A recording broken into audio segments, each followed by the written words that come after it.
It's hard to believe it's been over 2 years since I made this video asking how this has not been made into an omnibus yet. Well, Marvel Comics heard my plea and immediately started working on the Danny Ketch Ghost Rider Omnibus Volume 1, which is what we're going to take a look at today. I'm just kidding. They probably didn't even see the video, and it was probably something they were going to do anyway, but I am happy that they did it. We have a severe lack of good Ghost Rider Omnis. This is a step in the right direction. We definitely need the OG Donnie Blaze stuff collected as well. Johnny Blaze. But we're going to take an early look at this Ghost Rider Omnibus. We're going to take a look at the different cover options. What's the price? What's it collect? What's it look like on the inside? And so much more. So let's go ahead and dive right into it. All right, guys, so what we're looking at is the standard cover, which is an updated coloring of the Ghost Rider 15 cover, that classic glow-in-the-dark cover, one of my favorites.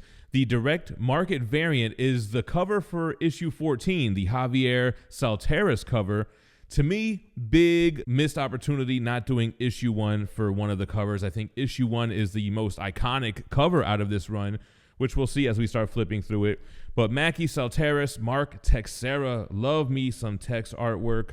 The Danny Ketch Ghost Rider Omnibus is scheduled to be released on September 17th, which could be subject to change. That's what we have right now.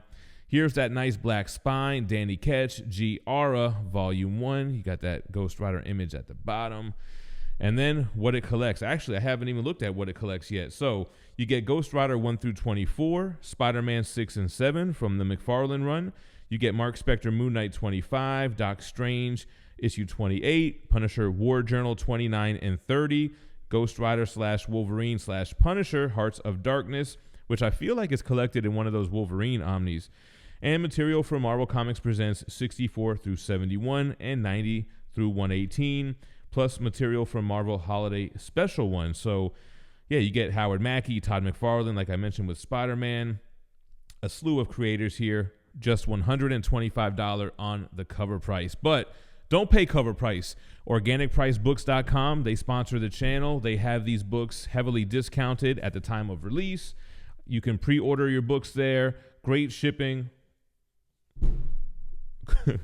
Great packaging with fast shipping.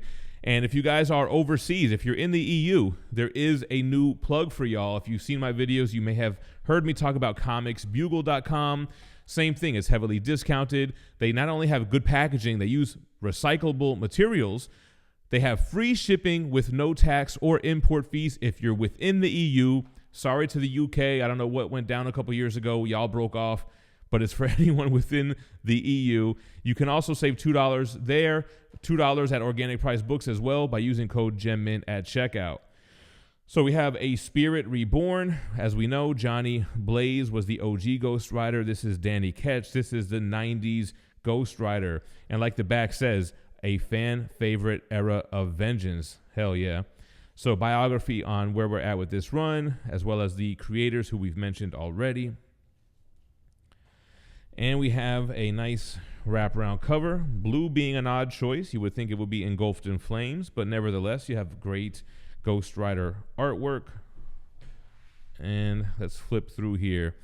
So, 1,216 pages of 90s Ghost Rider goodness. You gotta love that artwork. This has got to be my favorite Ghost Rider bike, too. Such a simple design.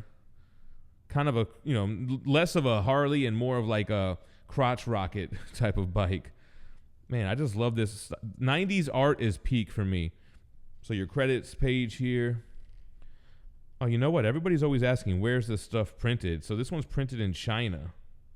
I'm noticing some of you guys are getting savvy, asking if it's an iMac printed book. I'm not really seeing where it's published. I guess iMac has the thinner pages.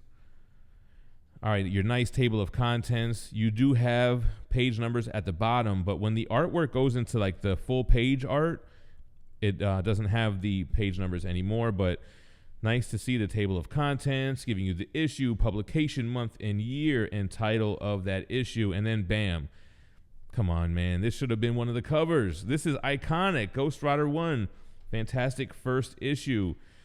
So I read these issues, like I said, about a little over 2 years ago. I picked up issues like 1 through 19, or maybe it was 1 through 29 from my local comic shop. read them, did the review, pleaded for an omnibus, and here it is.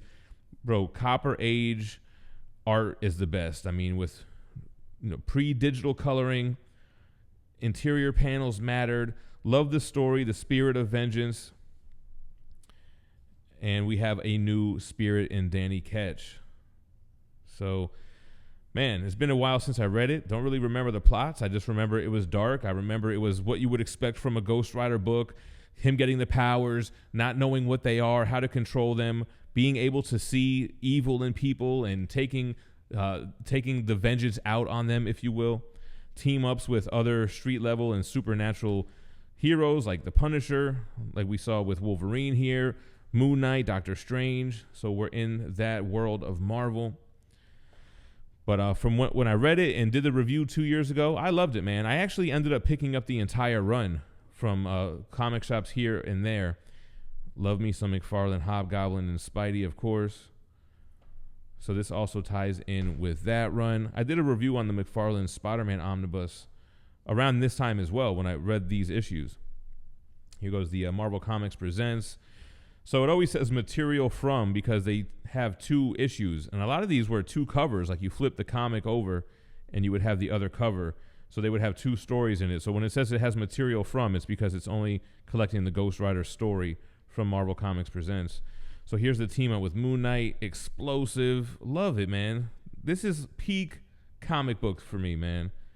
The writing was mature. It was supposed to be for kids, but you kind of felt like you were reading something that was supposed to be for older teenagers. Look at this, bro. Yep, so you get the Ghost Rider origin for a new character. He does battle with Johnny Blaze in here as well, which is always nice to see.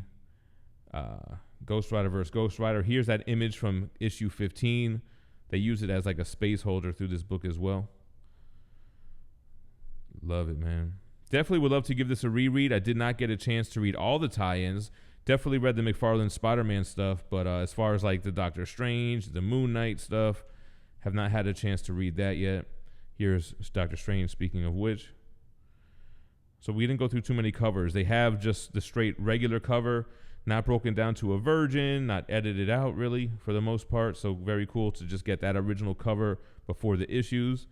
Love the Thanos box art. I'm going to go out on a limb and say must own Omni, you guys.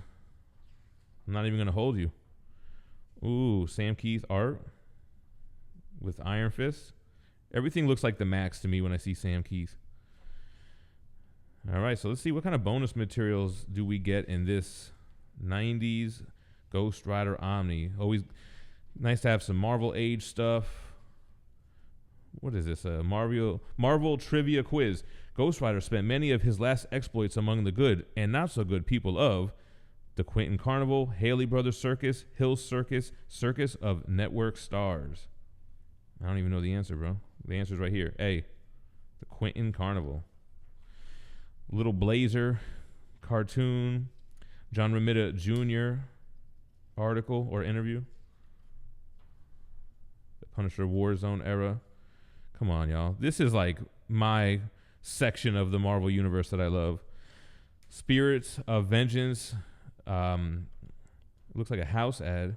Some people would sell their soul for a bike like this. Some already have. The bike for the 90s, bro. I love it. I wonder why they didn't use Ghost Rider 1 as one of the covers. Is baffling my mind. Ride instead of Tide. Here's the glow-in-the-dark cover. Ghost Rider 15. Wizard. Oh, Wizard issue 2 was Ghost Rider. Okay. Overstreet covers. Original covers. Yeah, Jim Lee. Ghost Rider 5. That's right. Jim Lee did some covers. Bro, come on, man. Mark Texeira is a GOAT. Doesn't get enough love. He gets love, but he deserves way more. Ghost Rider Resurrected. Always cool to see these like 90s trade paperback covers. Here's more of those. Trade paperback covers. Acts of Vengeance. Yep, here's the second printing, the gold cover. That's how they did a lot of the second printings back in the day. Like X-Force 1 was like that. That or they would do silver. Like ASM 361 had a silver one and 362 as well. Yep. More Sam Keith art, always dope. And that's it. So you get some bonuses. What do you guys think about the Ghost Rider Omnibus by Danny Ketch? Do you think Marvel made this because they saw my video? Keep it real in the comments down below, y'all. Love y'all. Stay minty fresh. Peace.